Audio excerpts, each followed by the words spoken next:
Online classes में आप सभी का स्वागत है। ऑनलाइन क्लासेस की इस कड़ी में हम आगे बढ़ते हैं।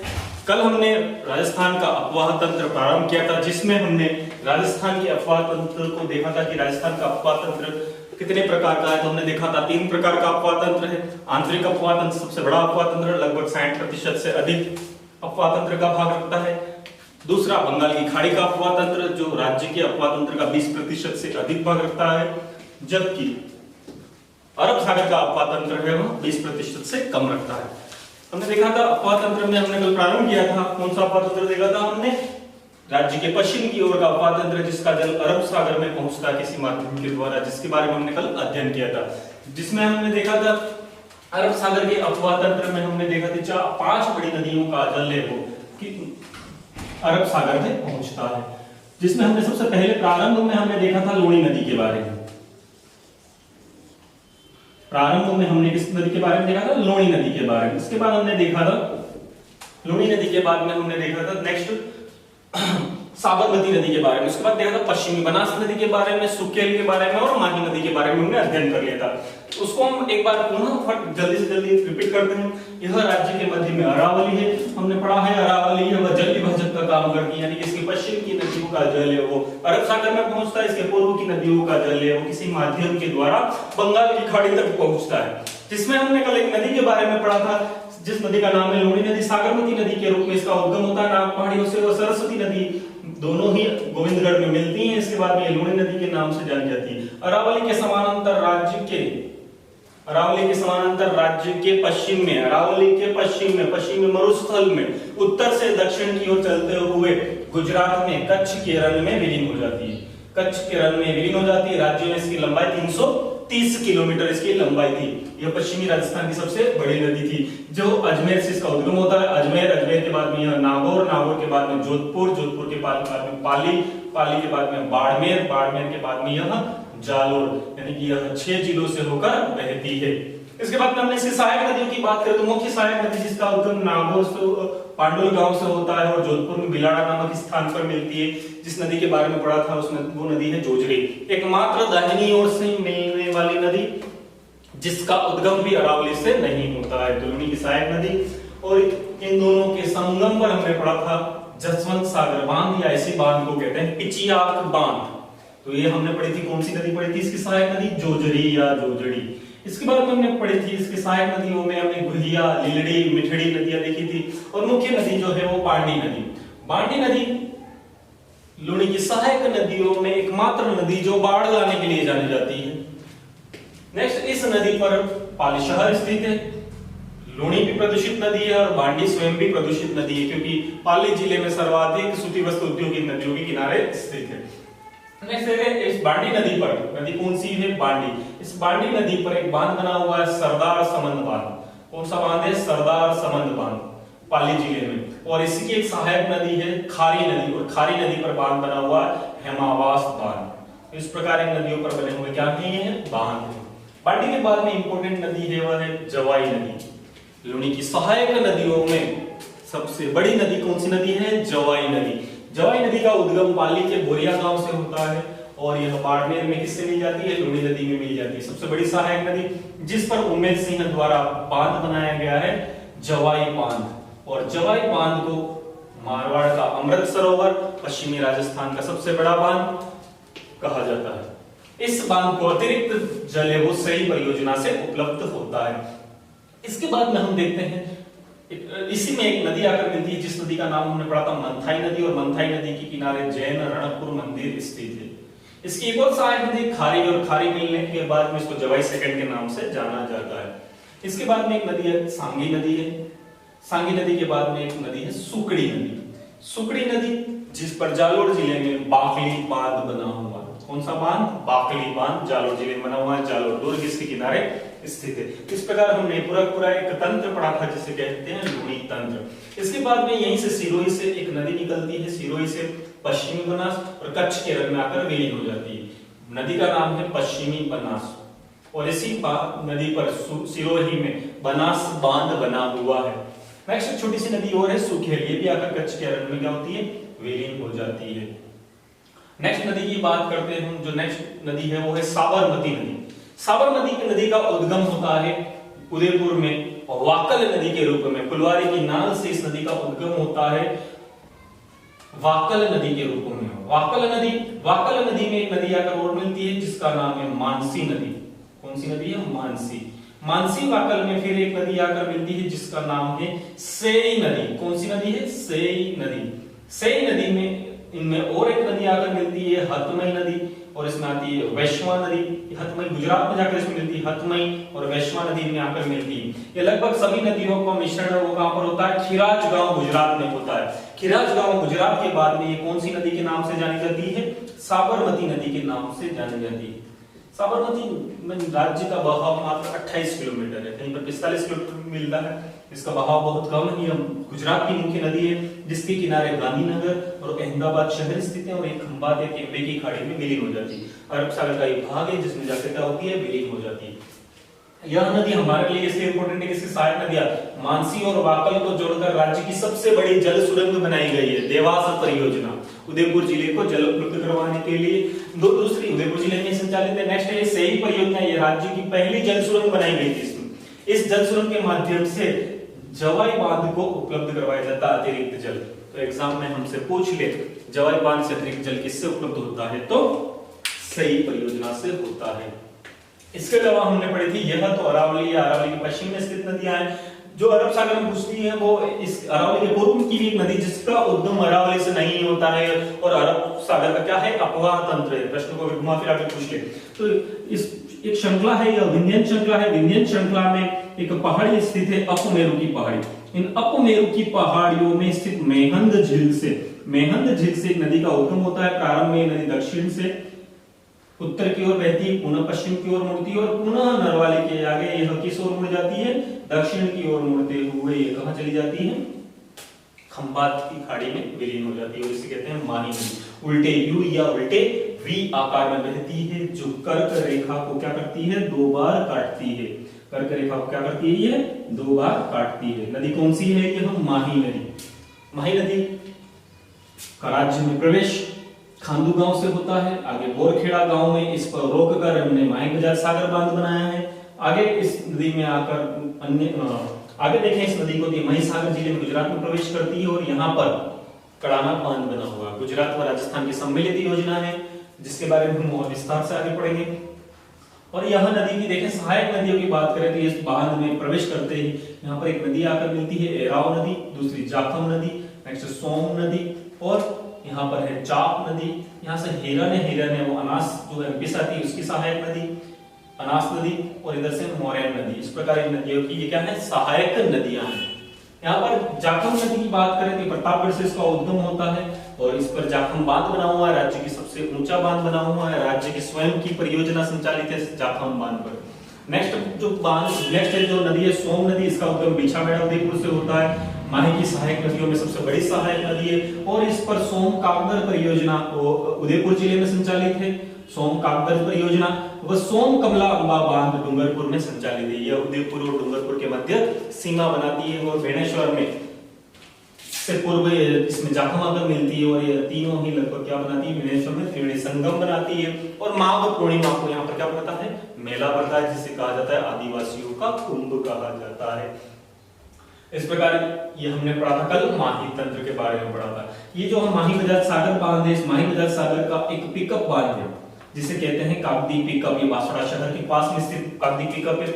माही बजाज सागर बांध से कोई नहर नहीं निकाली गई। इससे एक पाइपलाइन के माध्यम से और आगे जाकर ये नहर के रूप में खुलती है और 5 नंबर में यहाँ पर विद्युत उत्पादन होती है। उसके बाद में इसका जल कागदी पिकअप बांध में निकलता है और यहाँ से 2 नहरें निकाली गई, दाई नहर और बाई नहर। दाई नहर आगे बढ़ते हुए घाटोल होते हुए आगे गनोड़ा से आगे माही नदी को वापस से काटती है और यहाँ पर माही नदी पर क्या बना हुआ? माही साइफन बनाया गया है। माही साइफन से इस नहर के जल को आगे डूंगरपुर जिले को उपलब्ध करवाया जाता है जिससे कहते हैं भिगाभाई नहर के नाम से जाना जाता है। तो यह कागदी पिकअप से निकलने वाली दाई नहर से इसका जल है वो इसको उपलब्ध होता है। भिगाभाई नहर डूंगरपुर जिले को उपलब्ध होता है। बाही नहर से भी आगे इस पर लीलवानी बांसवाड़ा में जल उत्पादन किया जाता है बागीदोरा के आगे और आगे तक यह अगर इसमें जल ज्यादा होता तो आगे गुजरात तक जाती है। तो इस प्रकार इसकी दाई और बाही नहर और हम सिंचाई जब परियोजनाएं पढ़ेंगे तो इसको विस्तार से देखेंगे।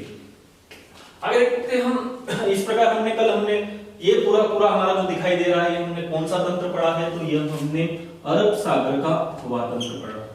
यदि आप स्पष्ट दिख रहा है तो आप नोट्स बनाए, उसमें आप मानचित्र में भी बता सकते हैं, आप इसका स्क्रीनशॉट लेना चाहें तो भी ले सकते हैं। आगे देखते हैं हम, इसी श्रृंखला में हम आगे बढ़ते हैं। अब हम देखते हैं बंगाल की खाड़ी का अपवाह तंत्र। ऐसा अपवाह तंत्र जो किसी माध्यम से बंगाल की खाड़ी तक पहुंचता हो उसे क्या कहते हैं, बंगाल की खाड़ी का अपवाह तंत्र। मुख्य रूप से देखें तो 3 नदियां हैं जो सीधी जाकर यमुना में मिलती हैं, और यमुना आगे इलाहाबाद या प्रयागराज में जाकर किसमें मिलती है, गंगा में मिलती है, और गंगा आगे जाकर अपना जल कहां तक ले जाती है, बंगाल की खाड़ी तक ले जाती है। तो 3 सीधी नदियां राज्य की जो सीधी यमुना में मिलती हैं, जिसमें से बाणगंगा नदी, एक हमारी गंभीर नदी, और नेक्स्ट राज्य की नदी है चंबल नदी। सबसे बड़ी जो नदी है इनमें से, जो जल लेकर आगे बढ़ती है, जिसका सबसे बड़ा अपवाह तंत्र है, वो है इनमें से चंबल नदी का अपवाह तंत्र।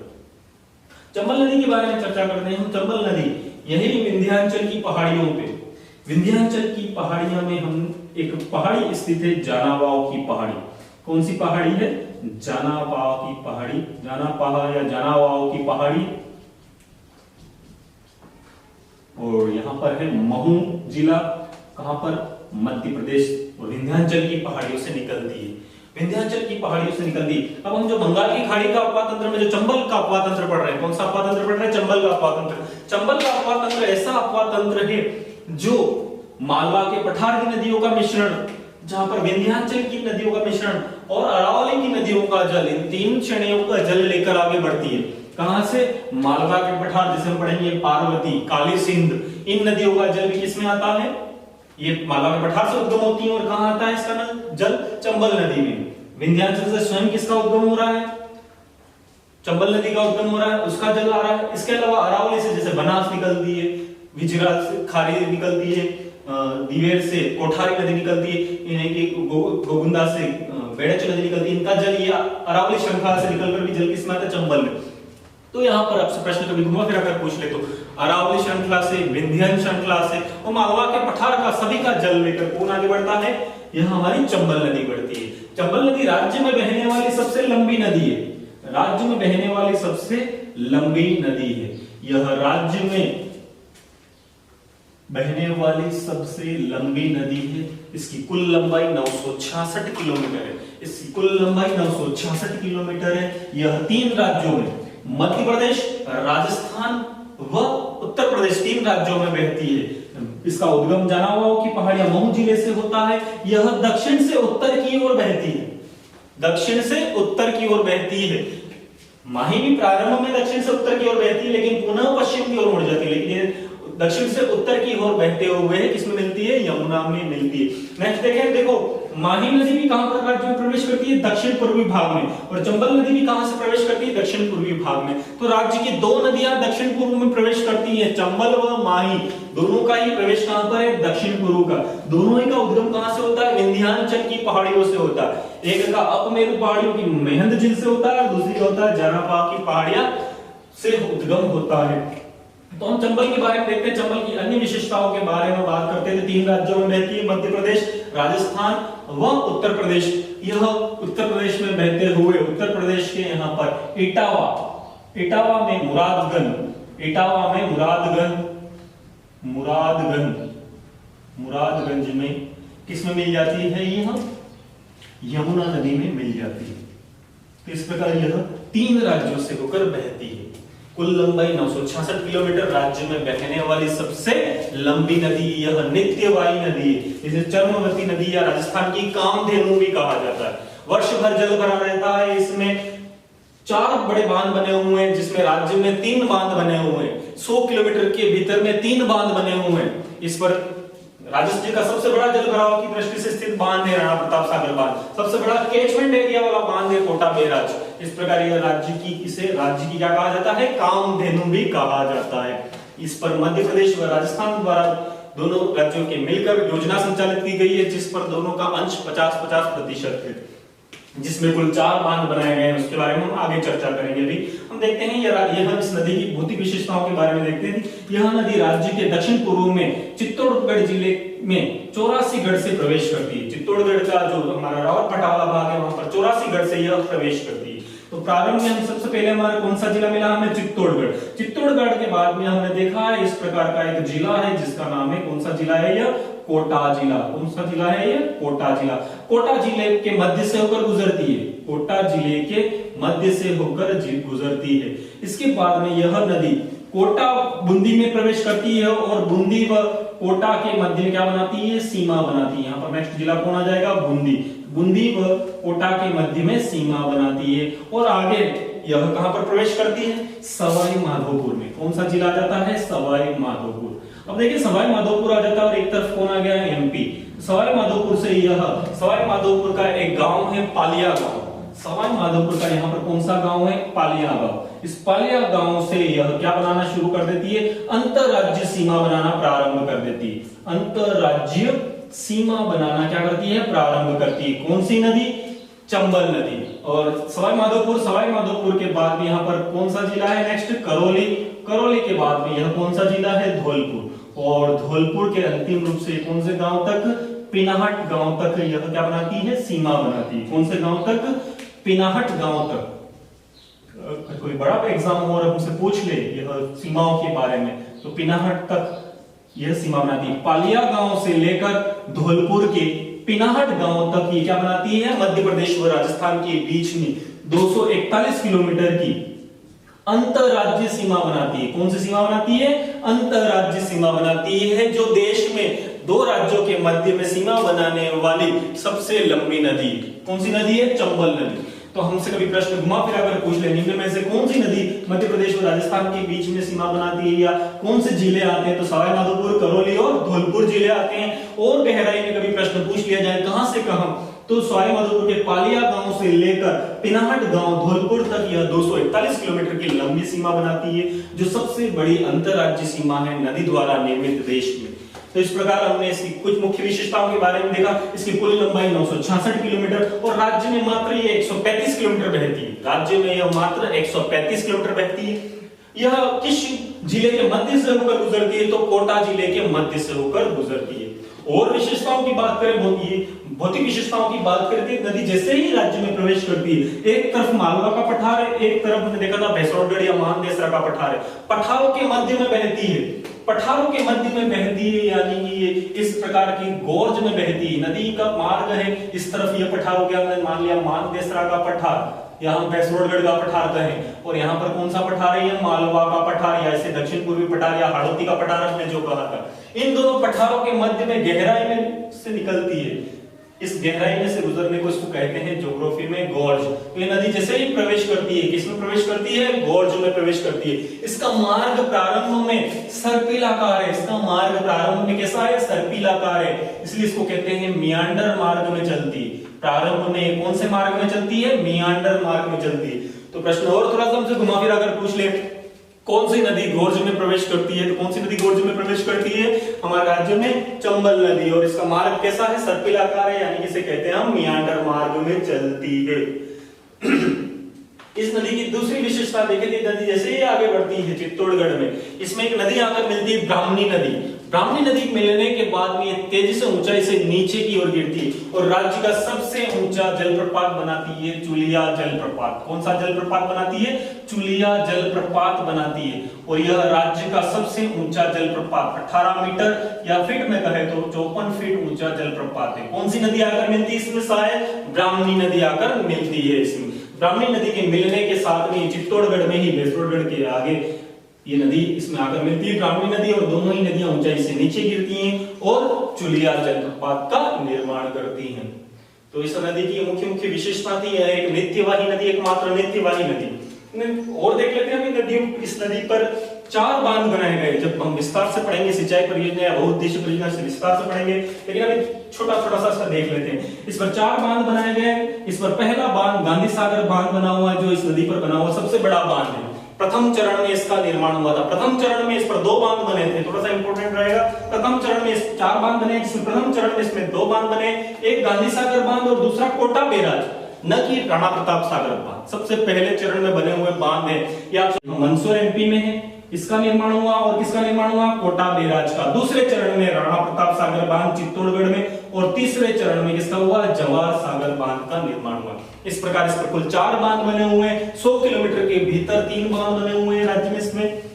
और देखें इस बांध पर 3 बांधों से, एक हमारा राणा सागर बांध, जवाहर सागर बांध और गांधी सागर बांध से विद्युत का उत्पादन होता है। लेकिन कोटा बैराज केवल सिंचाई के लिए बनाया गया। इससे 2 नहरें निकाली गई हैं, दाई नहर व बाई नहर। दाई नहर से 8 लिफ्ट परियोजनाएं संचालित है। इस दाई नहर पर कुल 8 लिफ्ट परियोजनाएं संचालित है। इस प्रकार इस परियोजना से सबसे ज्यादा जो लाभान्वित, सिंचाई परियोजना से लाभान्वित होने वाला जिला है वो बारां है। आगे हम इसकी चर्चा जब सिंचाई परियोजना वगैरह पढ़ेंगे तो इसको विस्तार से देखेंगे। तो इस प्रकार इस पर कुछ परियोजना है। तो ये हमने भी किस नदी के बारे में बात की, हमने चंबल नदी के बारे में चर्चा की। चंबल नदी की ओर आगे की ओर जाते हैं हम, इसकी सहायक नदियों के बारे में देखते हैं। चंबल नदी में मिलने वाली सहायक नदियां,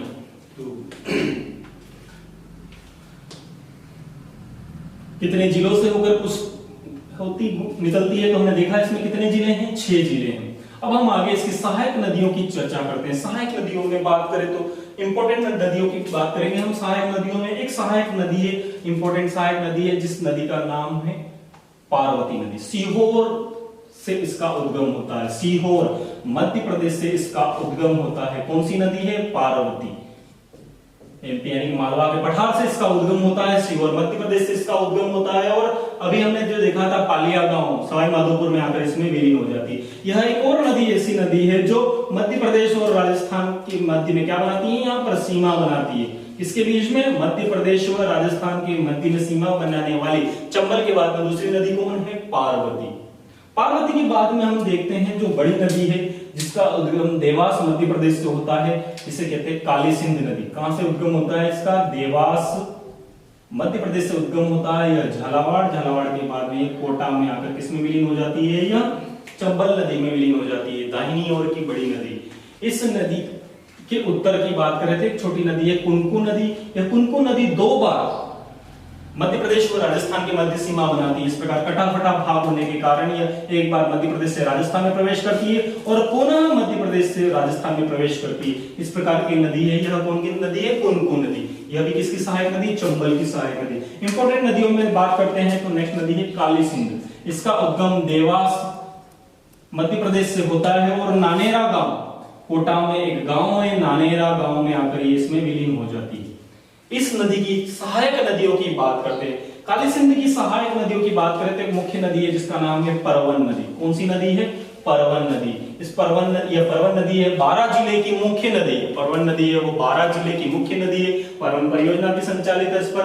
और देखें इसके किनारे शेरगढ़ दुर्ग और शेरगढ़ अभयारण्य स्थित है। शेरगढ़ दुर्ग जिसे कोशवर्धन दुर्ग भी कहा जाता है, तो शेरगढ़ दुर्ग व शेरगढ़ अभयारण्य इस नदी के किनारे स्थित है। और यह परवन और काली सिंध की क्या है, परवन सहायक नदी है। परवन के बाद में काली सिंध की सहायक नदियों में देखें तो सहायक नदियां हैं। एक है जो सहायक नदी मुख्य रूप से वो है आहू नदी। कौन सी नदी है, आहू नदी। इस आहू और काली सिंध के संगम पर जो दुर्ग स्थित है जिसे कहते हैं गागरोन का दुर्ग। तो गागरोन का दुर्ग किनके मध्य में स्थित है, सबसे बड़ा जल दुर्ग स्थित है यह काली सिंध और आहू के मध्य में। इसके बाद देखें हम निवाज है, उजाड़ है और चंद्रभागा है। चंद्रभागा भी किसकी सहायक नदी है, काली सिंध की सहायक नदी है। झालरापाटन शहर स्थित है इसके किनारे, घंटियों का शहर। नेक्स्ट बात करें तो यहाँ पर चंद्रभागा क्या भरता है, पशु मेला भरता है। चंद्रभागा पशु मेला भरता है। गोमती सागर बांध बना हुआ है। ये किस नदी की बात कर रहे हैं हम, चंद्रभागा नदी की बारे में। तो इस प्रकार ये इसकी सहायक नदियां हैं, निवाज, उजाड़ और चंद्रभागा। इस प्रकार ये मुख्य रूप से हमने दाहिनी ओर की नदियों को देखा। अब हम देखते हैं चंबल की कौन सी, बाईं ओर की नदियां। चंबल की हम देखते हैं बाईं ओर की नदियां। बाईं ओर की नदियों में बात करें तो इसमें मध्य प्रदेश, राजस्थान से निकलकर मध्य प्रदेश में बहने वाली नदी है वो है शिवना नदी। कौन सी नदी है, शिवना नदी। ये हमारा कौन सा नदी है, हमारे हमने पढ़ी है जो चंबल नदी। मुख्य रूप से कौन सी नदी थी, चंबल नदी।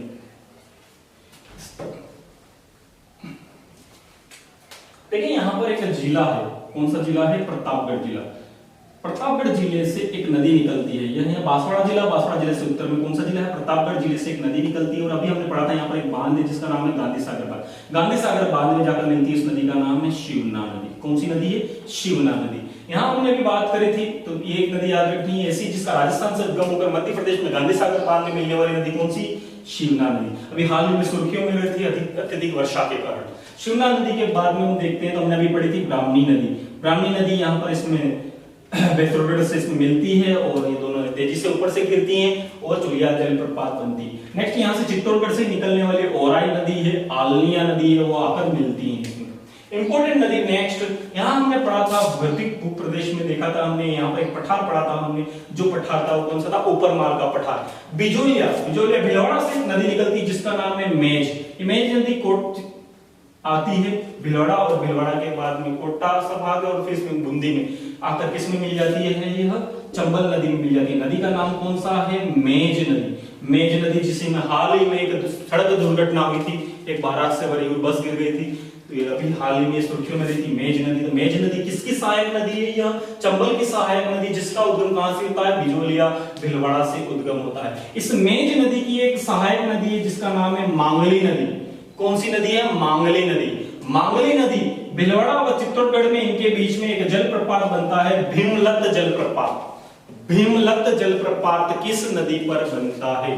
तो भीमलत जलप्रपात किस नदी पर बनता है? मांगली नदी पर बनता है। मांगली नदी की एक सहायक नदी घोड़ा पछाड़ नदी। ठीक है, इतनी गहराई में हमें नहीं जाना है, लेकिन मेज नदी की एक सहायक नदी कौन सी नदी है? मांगली नदी। और मांगली नदी पर कौन सा जलप्रपात है? भीमलत जलप्रपात बना हुआ। इस भीमलत जलप्रपात यह चित्तौड़गढ़ और भिलवाड़ा के बीच में क्या बनाता है? सीमा बनाता है। तो इस प्रकार मेज नदी थोड़ी सी सुर्खियों में रही थी, तो आपको मिलान करो में प्रश्न पूछ लिया जाए या संगत असंगत जैसे प्रश्न आए तो ध्यान रखना है मेज किसकी सहायक नदी है। जैसे हमने चार्ट में बना दी थी, किसकी सहायक नदी है? मेज चंबल की सहायक नदी है। नेक्स्ट बड़ी सहायक नदी हम पढ़ेंगे अभी बनास नदी के बारे में, लेकिन इससे पहले हम देख लेते हैं एक नदी है सीप नदी। कौन सी नदी? सीप नदी। ये सीप नदी का उद्गम होता है धौलपुर की पहाड़ियों से होता है और धौलपुर से ये सवाई माधोपुर में एक जगह है रामेश्वर, तो रामेश्वर धाम में आकर ये इसमें मिल जाती है और रामेश्वर धाम में इसमें मिल और यहीं पर एक बनास नदी आकर मिलती है। कौन सी नदी? बनास नदी। तो बन एक तरफ से सीप है, एक तरफ बनास है और चंबल, ये तीनों रामेश्वर धाम सवाई माधोपुर में क्या बनाती हैं? त्रिवेणी संगम बनाती हैं। तो अब नेक्स्ट चर्चा करेंगे हम बनास नदी के बारे में, क्योंकि यह सबसे बड़ी सहायक नदी है और राजस्थान में पूर्णतः बहाव की दृष्टि से राजस्थान की सबसे बड़ी नदी कौन सी है? बनास नदी है। बनास नदी स्वयं किसकी सहायक नदी है? चंबल की सहायक नदी। राज्य में बहने वाली सबसे लंबी नदी कौन सी है? चंबल नदी। लेकिन पूर्णतः बहाव की दृष्टि से राज्य की सबसे बड़ी नदी कौन सी है? तो बनास नदी है। 480 किलोमीटर इसका बहाव क्षेत्र है, जिसके बारे में हम आगे चर्चा करते हैं। इस प्रकार अभी हमने चंबल की मुख्य सहायक नदियों में पढ़ा और इसकी एक सहायक नदी हम जिसकी शुरुआत करेंगे वो है सहायक नदी। कौन सी नदी है? बनास नदी। पहले हम मैप में ही देख लेते, फिर इन सबको हम अलग से बनाकर भी एक बार और देख लेंगे। इस तरह की छोटी नदियां मैं मिटा देता हूं क्योंकि बड़ी नदी है और मुख्य नदी, बड़ी नदी और मुख्य नदी होने के कारण हम इसको एक बार विस्तार से यहाँ पर देख लेते हैं। इस नदी का उद्गम राजसमंद के कुंभलगढ़ या खमनोर से इसका उद्गम होता है और इस प्रकार यह वन्य क्षेत्र में होते हुए यह रामेश्वर धाम में एक तरफ से सीप आती है और एक तरफ से चंबल है और एक तरफ से कौन है? बनास है और तीनों ही क्या बनाती है? त्रिवेणी संगम बनाती है। रामेश्वर धाम कहां पर है? सिरोही में। इस नदी का उद्गम सामान्य किताबों में खमनोर लिखा हुआ है, लेकिन खमनोर से भी लगभग 80 किलोमीटर आगे यह कहां से निकलती है? कुंभलगढ़ से निकलती है। इस नदी का उद्गम होता है। सामान्य रूप से बताया जाता है इसकी कुल लंबाई कितनी? 480 किलोमीटर है और ये राज्य की पूर्णतः बहाव की दृष्टि से सबसे लंबी नदी। चंबल देखा था हमने, ऐसे तो 966 किलोमीटर, लेकिन देखिए राज्य में कितनी थी? मात्र 135 किलोमीटर थी और 241 की क्या बनाती? मध्य प्रदेश और राजस्थान की मध्य सीमा बनाती, जबकि इसकी लंबाई कितनी है? 480 किलोमीटर है। देखिए हम इस नदी के बारे में और देखिए इसे वन्य क्षेत्र में गुजरने के कारण इसे वन की आशा या वर्णाशा भी कहा जाता है। वन क्षेत्र से गुजरती है नदी और इसी नदी के किनारे हमने पढ़ा था नवीन भूमि मृदा मिलती है। देखिए यह नदी जब प्रारंभ में कुंभलगढ़ यानी कि किस जिले से होकर गुजरती है? राजसमंद जिले से होकर गुजरती है। राजसमंद के बाद में इस पर आता है चित्तौड़गढ़, चित्तौड़गढ़ के बाद में आता है इस पर भिलवाड़ा, भिलवाड़ा के बाद में इस पर आता है अजमेर, अजमेर के बाद में आता है टोंक और टोंक के बाद में आता है सवाई माधोपुर। इस प्रकार ये कितने जिलों से होकर गुजरती है? 6 जिलों से। तो 3 नदियां हमने पढ़ी है 6 जिलों से। एक हमने पढ़ी लूणी नदी, नेक्स्ट पढ़ी थी हमने चंबल नदी, और नेक्स्ट है बनास। 6 जिलों से गुजरने वाली नदियां हैं। इनका क्रम भी पूछ लिया आपको, ध्यान रखना है। राजसमंद, चित्तौड़गढ़, भीलवाड़ा, अजमेर, टोंक और सवाई माधोपुर, इन 6 जिलों से होकर गुजरती है। वन्य क्षेत्र से गुजरती है। ये इसका भी मार्ग, टोंक के आसपास इसका भी मार्ग कैसा है? सर्पिलाकार। ठीक है, आपसे स्पष्ट पूछा जाए कि टोंक के आसपास किसका मार्ग सर्पिलाकार है, तो ऐसे देखे तो चंबल नदी टोंक में आती ही नहीं, तो टोंक में सर्पिलाकार मार्ग किसका है? ये बनास नदी का। ठीक है, और हमने पढ़ा था कि कौन सी नदी प्रवेश करते ही गोरजिया में सर्पिलाकार मार्ग में चलती है, तो कौन सी नदी थी? वो चंबल थी। तो टोंक के आसपास में इसका मार्ग कैसा है? सर्पिलाकार मार्ग। सर्वाधिक इसमें जल की मात्रा होती है, इसीलिए इस राज्य में इस पर भी हमने अधिकांश छोटे छोटे बांध बनाए गए। बांधों की चर्चा करें हम तो राजसमंद में हमने इस पर 2 बांध बनाए हैं। एक सबसे पहला बांध बनाया है नंद सागर, एक बांध बनाया है हमने नंद सागर, और दूसरा बनाया हमने बाघेरी का नाका। 2 हमने इसको रोक कर बांध बनाए हैं, एक बनाया है नंद सागर और दूसरा बनाया है बाघेरी का नाका। जब ये चित्तौड़गढ़ में प्रवेश करती है, एक छोटी सी नदी है चित्तौड़गढ़ में इससे मिलती है, यहाँ पर भी एक नदी है जिसका नाम है चंद्रभागा। एक हमने चंद्रभागा देखा था झालावाड़ में, झालापाटन शहर स्थित है। चंद्रभागा पशु मेला करता है जहाँ मालवी नस्लों पर पशुओं की बिक्री होती है, वो चंद्रभागा। यहाँ पर भी चंद्रभागा नदी, छोटी सी चंद्रभागा सहायक नदी है बनास की, और इन दोनों के संगम पर हमने एक बांध बनाया जिसका नाम है मातृकुंडिया बांध। जहां पर आप आंदोलन पढ़ेंगे, एक ही आंदोलन, मातृकुंडिया बांध। मातृकुंडिया बांध बना हुआ है कहां पर? चित्तौड़गढ़ में। एक ही आंदोलन 1921 आप पढ़ोगे। ठीक है, तो यहीं पर मातृकुंडिया बांध बना हुआ चित्तौड़गढ़ में। फिर आगे बढ़ती है, भीलवाड़ा में कोई बांध नहीं इस पर, अजमेर में कोई बांध नहीं है। टोंक पर, यहाँ पर टोंक में इस पर बिसलपुर बांध बना हुआ है। बिसलपुर बांध की हम विस्तार से चर्चा करेंगे क्योंकि यह राज्य की सबसे बड़ी पेयजल परियोजना है। बिसलदेव कस्बा और विग्रहराज चतुर्थ द्वारा बसाया गया था, जो बिसलदेव के नाम से भी जाने जाते थे। और यहाँ पर इन्होंने झील का निर्माण भी करवाया था जिसका आधुनिकीकरण कर दिया गया। 1989 से इसका आधुनिकीकरण का कार्य प्रारंभ हुआ और 1999 में इसका कार्य पूरा हुआ, और यह राज्य की सबसे बड़ी पेयजल परियोजना है। किस नदी पर बनी हुई है? बनास नदी पर बनी हुई है, जो हाल ही में पूरा भरा हुआ। अभी इस बार अच्छी वर्षा होने के कारण ये पूरा भरा हुआ, तो इस पर सबसे बड़ी राज्य की पेयजल परियोजना संचालित, जिससे जयपुर, अजमेर और टोंक जिले को क्या उपलब्ध होता है? पेयजल उपलब्ध होता है। तो जब हम योजनाएं पढ़ेंगे तो इसको विस्तार से देखेंगे। बिसलपुर बांध के बाद में इस पर सवाई माधोपुर में एक बांध बनाएगा, इसरदा बांध। कौन सा बांध बनाया गया है? इसरदा बांध। तो इस पर यह निम्न क्या बने हुए हैं? बांध बने हुए। इसरदा बांध। टोंक में कौन सा बांध है? बिसलपुर बांध। तो इस पर देखें हमने कौन कौन से बांध है? नंद सागर, बाघेरी का नाका राजसमंद में, मातृकुंडिया चित्तौड़गढ़ में, बिसलपुर बांध टोंक में, और इसरदा बांध कहां पर बना हुआ? सवाई माधोपुर में बना हुआ है। क्रम से यह जिले हैं, क्रम से इस पर बने हुए बांध है। नेक्स्ट हम इसकी बात करते हैं इसकी सहायक नदियों के बारे में। किसकी सहायक नदियां? बनास की सहायक नदियों के बारे में चर्चा करते हैं। ठीक है, तो ये हमने इस पर बांध देखे। अब हम इस पे जिले भी देख लिए हैं। जिले देखे राजसमंद, चित्तौड़गढ़, भीलवाड़ा, अजमेर, टोंक और सवाई माधोपुर। ठीक है, इसके बाद में हम आगे देखते हैं इसकी सहायक नदियों के बारे में चर्चा करते हैं। सहायक नदियों के बारे में देखें तो सबसे बड़ी इसकी सहायक नदी है वो है बेड़च नदी। कौन सी नदी है? बेड़च नदी। इसका उद्गम आरंभ में आयड़ नदी के रूप में होता है। इसका उद्गम आरंभ में किस नदी से होता है? आयड़ नदी के रूप में होता है। इसका उद्गम गोगुंदा की पहाड़ियों से आयड़ नदी के रूप में मिलती है। यहाँ पर ये उदयपुर शहर के मध्य से होकर गुजरती है।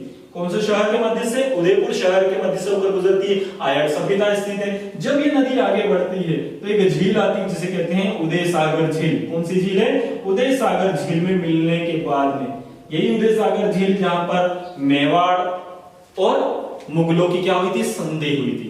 ठीक है, इसी झील के आगे यह किस नदी के नाम से जानी जाती है? बेड़च नदी के नाम से जाती है। यह चित्तौड़गढ़ से आगे यह निकलते हुए भीलवाड़ा में किस में विलीन हो जाती है? यह बिगोद नामक स्थान पर आकर बनास नदी में मिल जाती है। कौन सी नदी है? बेड़च नदी। इसे आरंभ इसका आयड़ नदी के रूप में होता है।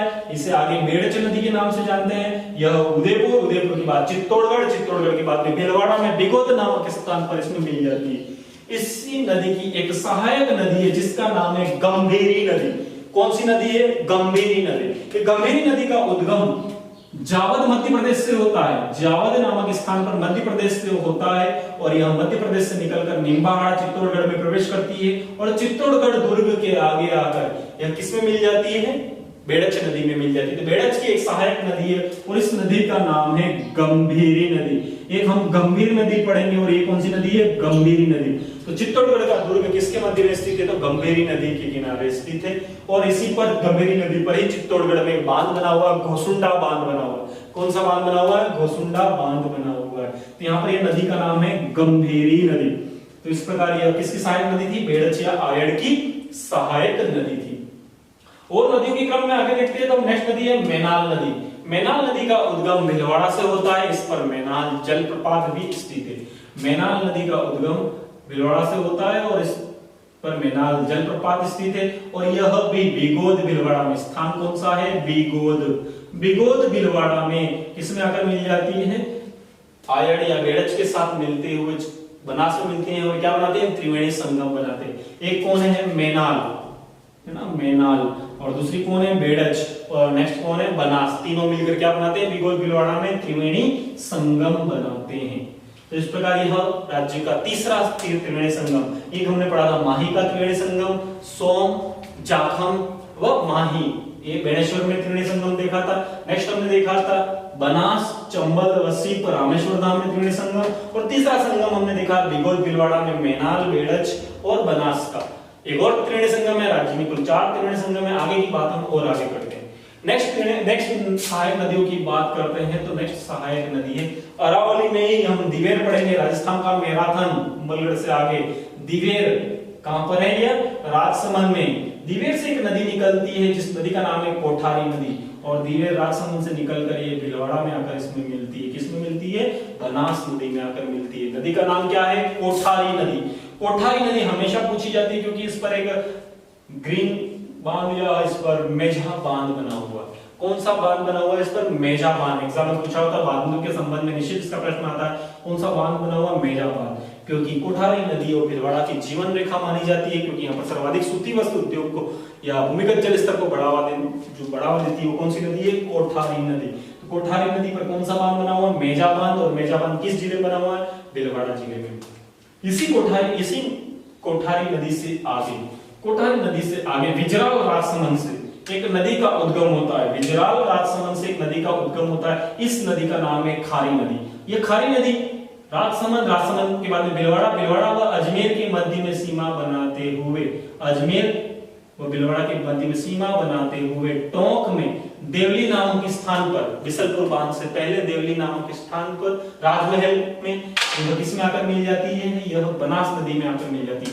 नदी का नाम क्या है, खारी। यह इंपॉर्टेंट नदी खारी नदी, एक तो किसके बीच में, अजमेर व भीलवाड़ा के मध्य में सीमा बनाती है। अजमेर जिले में इस पर एक बांध बनाया हुआ है, नारायण सागर बांध। कौन सा बांध बनाया हुआ है, नारायण सागर बांध बना हुआ है। और यह देवली टोक में आकर, राजमहल देवली टोक में आकर किसमें मिल जाती है, हमारे बनास नदी में मिल जाती है। तो खारी नदी विजराल की पहाड़ियों से इसका उद्गम होता है, विजराल राजसमंद से इसका उद्गम होता है। नेक्स्ट यहाँ अजमेर से एक नदी का उद्गम होता है जिस नदी का नाम है डाई नदी। नदी कौन सी है, डाई नदी। तो एक तरफ डाई है, एक तरफ खारी है और एक तरफ कौन सी है, हमारी बनास है। और ये क्या बनाती है, त्रिवेणी संगम बनाती है। देवली टोक में क्या बनाती है, त्रिवेणी संगम बनाती है। और इसी के आगे बांध बना हुआ है। कौन सा बांध बना हुआ है, बिसलपुर बांध बना हुआ है। तो इस प्रकार खारी, डाई व बनास भी क्या बनाती है, त्रिवेणी संगम। बनास 3 त्रिवेणी संगम में शामिल है। 3 त्रिवेणी संगम एक तो बनाती है बनास बेड़च मैनाल, एक बनास खारी व डाई, एक बनास चंबल व सीप। 3 त्रिवेणी संगम में शामिल है। और चौथा त्रिवेणी संगम में पड़ा था माही वाला, माही, सोम और जाखम। इस प्रकार इस पर ये क्या स्थित है, त्रिवेणी संगम। और सहायक नदियों के बारे में चर्चा की। एक और सहायक नदी है जिस सहायक नदी का नाम है मोरेल नदी। मोरेल नदी का उद्गम जयपुर से होता है। मोरेल नदी का उद्गम जयपुर से होता है और सवाई माधोपुर में आकर किससे मिल जाती है, यह बनास नदी से मिल जाती है। और इसी पर सवाई माधोपुर में एक बांध भी बना हुआ, मोरेल बांध। मोरेल बांध की एक सहायक नदी है, छोटी सहायक नदी है ढूंढ नदी। कौन सी नदी है, ढूंढ नदी। इसीलिए जयपुर को क्या कहा जाता है, ढूंढाड़ प्रदेश कहा जाता है। ढूंढ नदी किसकी सहायक नदी, मोरेल नदी की सहायक नदी। और वर्तमान में इसकी एक और सहायक नदी है जिसका नाम है द्रव्यवती नदी। नदी कौन सी है, यह द्रव्यवती नदी। हाल ही में इसे पहले इसे आमीन शाह नाला कहा जाता था। अभी करंट के हिसाब से इंपॉर्टेंट है, इसे आमीन शाह नाला कहा जाता था जो जयपुर शहर के मध्य से होकर गुजरता था। वर्तमान में इसे पेरिस की सीन नदी की तर्ज पर विकसित किया गया है और इसे प्राचीन काल की द्रव्यवती नदी कहा गया है। तो यह द्रव्यवती नदी है, एक दृश्यवती नदी है, जो सरस हम किसको कहते हैं, हम हमारी गग्गर नदी को कहते हैं। यह कौन सी नदी है, द्रव्यवती नदी। तो द्रव्यवती नदी किस शहर के मध्य से होकर गुजरती है, जयपुर शहर के मध्य से होकर गुजरती है, जो पूर्व में आनंद शाह नाले के नाम से जानी जाती थी। तो द्रव्यवती नदी की ढूंढ नदी की सहायक नदी और ढूंढ मोरेल की, और इस प्रकार इसका जल भी कहाँ आता है, बनास में आता है, और बनास का जल चंबल, और चंबल के माध्यम से इनका जल कहाँ पर पहुंच जाता है, हमारे कहाँ पर पहुंचता है, इसका जल यमुना में पहुंचता है, और यमुना का जल है वो हमारी गंगा नदी के माध्यम से कहां पर पहुंच जाता है, बंगाल की खाड़ी से। इस प्रकार ये हमारा कौन सा तंत्र है, बंगाल की खाड़ी का अपवा तंत्र। और नदी कौन सी पड़ी है हमने यहाँ पर, चंबल। देखो चंबल का पूरा पैटर्न हम वापस से बनाएंगे। चंबल का पूरा पैटर्न है वो वृक्षाकार है, वृक्ष की तरह पूरा जाल फैला हुआ है। इसलिए आपसे पूछा जाए कौन सा अपवा तंत्र वृक्षाकार अपवा तंत्र है, तो बंगाल की खाड़ी का अपवा तंत्र, और स्पष्ट दिया हो तो कौन सी नदी का अपवा तंत्र, चंबल नदी का अपवा तंत्र। कैसा अपवा तंत्र है, वृक्षाकार अपवा तंत्र है। इसे हम पुनः पूरा एक मैप के माध्यम से पूरी चंबल नदी को एक बार फिर से देख लेते हैं। देखते हैं हम, क्योंकि ये पूरा राजस्थान के मैप में हमने देखा था, अभी हम इसे पूरा फिर से हम देख लेते हैं पूरा एक मैप के माध्यम से, सहायक नदियां और उन सब के बारे में चर्चा करते हैं।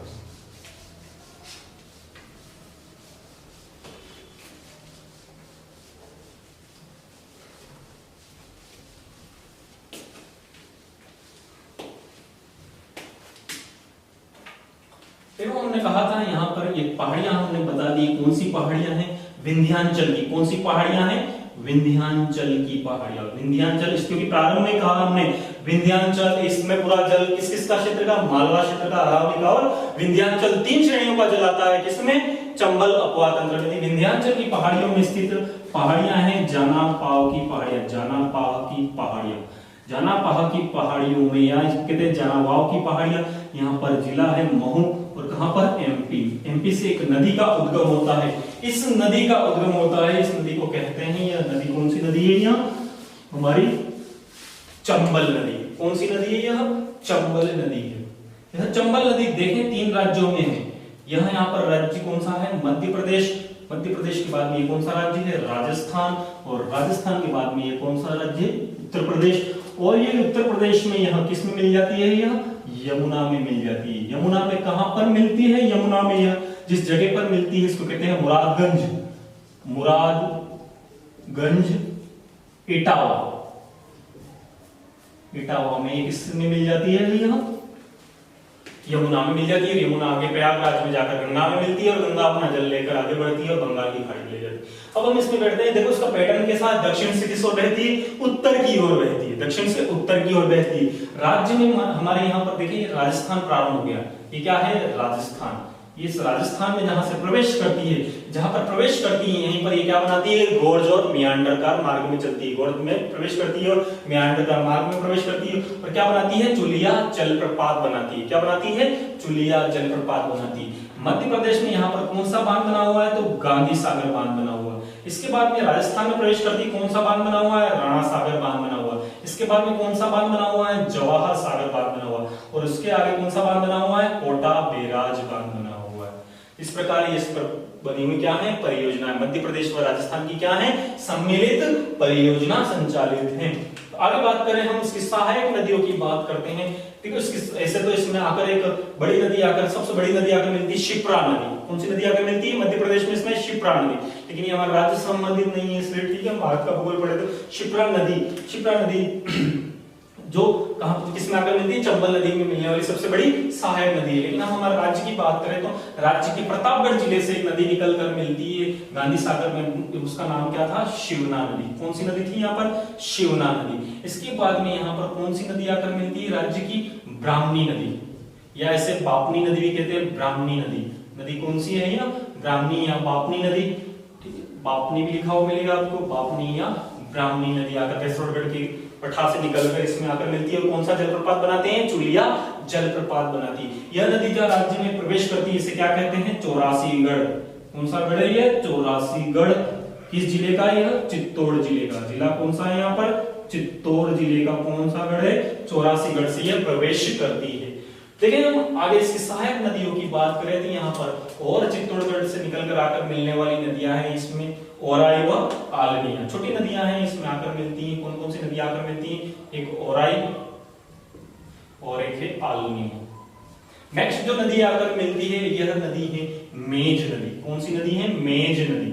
नदी का नाम है मेज नदी। मेज नदी की सहायक नदी हमने देखी थी, कौन सी नदी देखी थी? मांगली नदी। मांगली नदी की सहायक नदी है घोड़ा पछाड़ नदी। ठीक है, तो ठीक है, इतना काम का नहीं। मांगली नदी इसलिए इंपॉर्टेंट है क्योंकि इसमें क्या है? एक जलप्रपात है, भीमलत जलप्रपात। जलप्रपात कौन सा है यहाँ पर? भीमलत जलप्रपात। ठीक है, हमें जुलिया जलप्रपात बार बार पूछा जाता है, अगर हमें प्रश्न घुमा में पूछ ले भीमलत जलप्रपात मांगली नदी पर। और किसकी सहायक नदी है? तो मेज की, क्योंकि सुर्खियों में रहती थी हादसे के कारण, इसलिए मेज नदी। और कहां से उद्गम होता है? बिजोलिया भिलवाड़ा से इसका उद्गम होता है, जो हम आगे देख चुके हैं।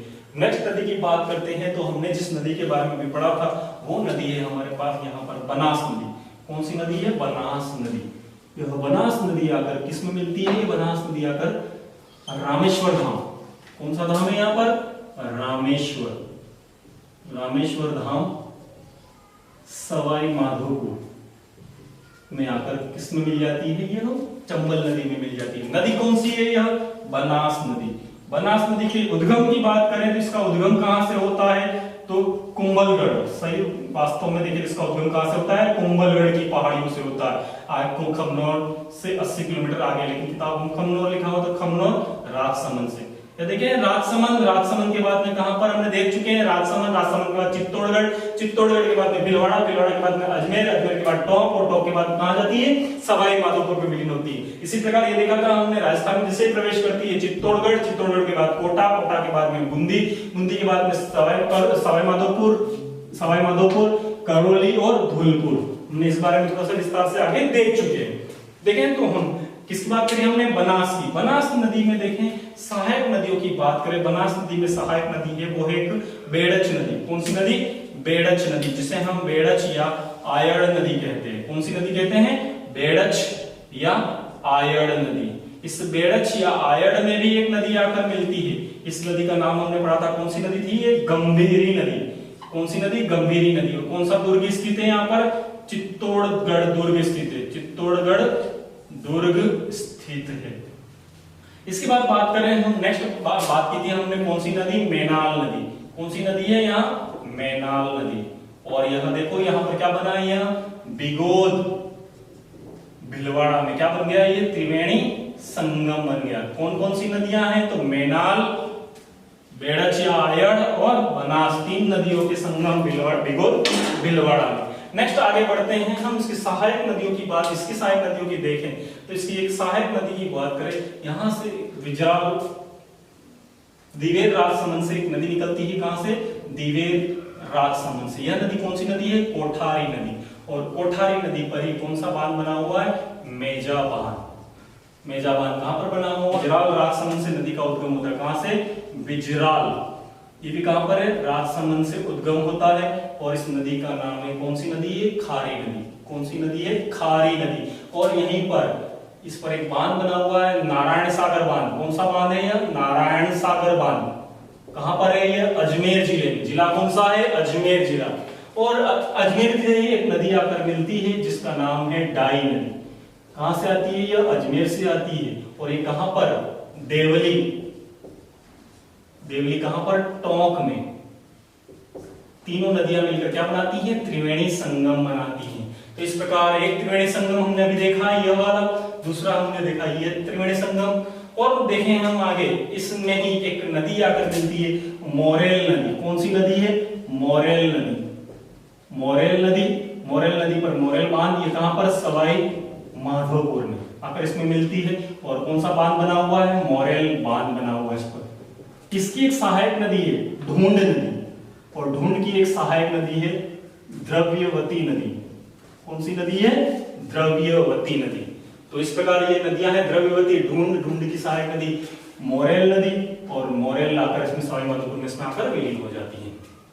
लेकिन इधर से ऊपर से देखिए नदी आकर मिलती है यहां से, इस नदी का नाम है सीप नदी। धौलपुर की पहाड़ियों से आती है, धौलपुर से आती है और धौलपुर से आकर इसमें मिलती है। और ये रामेश्वर धाम में क्या बनाती है? त्रिवेणी संगम बनाती है। इस प्रकार ये भी एक त्रिवेणी संगम, यहाँ पर भी एक त्रिवेणी संगम और यहाँ पर भी एक त्रिवेणी संगम। तो चंबल बेसिन में 3 त्रिवेणी संगम है, जिसमें से 3 में बनास नदी का योगदान है। ठीक है, तो इस प्रकार ये हमने क्या पढ़ा है, किस नदी के बारे में पढ़ रहे हैं हम, चंबल नदी के अफवाह तंत्र के बारे में पढ़ रहे हैं। इस तरफ की नदियों की बात करते हैं, इस तरफ की नदियों में देखें हम तो एक नदी है वो है पार्वती नदी। कौन सी नदी है, पार्वती नदी। पार्वती नदी के बाद में नदी का देखें तो एक नदी है छोटी कुनकु नदी। कौन सी नदी है, कुनकु या कुनकु नदी। फिर नदियों की बात करते हैं तो एक मुख्य नदी है, उस नदी को बात करें हम तो ये कौन सी नदी है, ये काली सिंध नदी। नदी का नाम है काली सिंध नदी। काली सिंध, ये इसका उद्गम होता है देवास एमपी से, इसका उद्गम होता है सीहोर एमपी से। काली सिंध की बात करें इसकी सहायक नदियों में देखें तो यहाँ पर एक सहायक नदी जिसका नाम है परवन नदी। परवन नदी के बाद में देखें तो यहाँ पर एक नदी है आहू। आहू के बाद में निवाज, उजाड़ और चंद्रभागा। इस प्रकार ये किसकी सहायक नदियां हैं, चंबल की सभी क्या हैं, सहायक नदियां। यदि आप स्क्रीनशॉट लेना चाहें तो देख लें और हमने आगे जो विस्तार से पढ़ा उसको देखते हुए इसमें अगर सोल्व करना चाहें तो आप करें। यह पूरा पूरा तंत्र किसका है, कौन सी आपको किसका अपवाह तंत्र है, यह अपवाह तंत्र किसका है, चंबल अपवाह तंत्र। चंबल अपवाह तंत्र।